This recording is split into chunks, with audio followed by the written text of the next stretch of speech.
Dieu veut vous protéger de la persécution physique. C'est vrai. La Bible contient 64 versets sur la persécution, mais plus de 1000 sur la protection. Protection contre quoi? Les dommages physiques. Pourquoi la plupart d'entre nous, chrétiens, nous sommes davantage concentrés sur la persécution que sur la protection? Il n'est pas étonnant que nous ayons souffert davantage.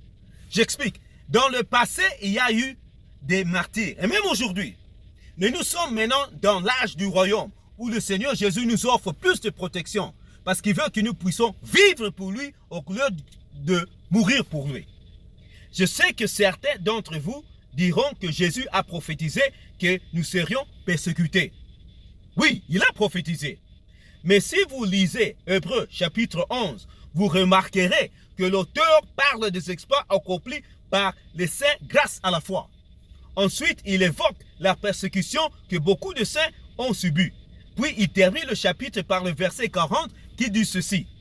Dieu ayant prévu quelque chose de meilleur pour nous, afin qu'il ne parvienne pas à la perfection sans nous.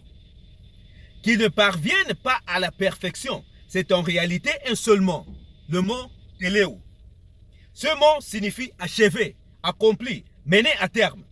Qu'est-ce qui ne serait pas achevé sans nous? Les promesses. Quelles promesses? Les promesses de protection.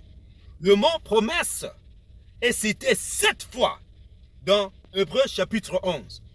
Certains saints ont obtenu les promesses, d'autres non. Mais nous avons quelque chose de meilleur. Ces promesses s'accomplissent dans nos vies. Nous sommes donc dans une meilleure situation que le saint de l'Ancien et du Nouveau Testament. Comment? Nous avons la Bible entière avec plus de 1000 promesses de protection, de sécurité et de délivrance. Et plus nous proclamons ces promesses à haute voix, plus les anges interviennent pour nous protéger des dommages physiques. Alors, trouvez les promesses de protection et proclamez-les chaque jour. Et voyez le Seigneur Jésus vous protéger. Pourquoi? Parce que son nom signifie aussi sécurité. Amen.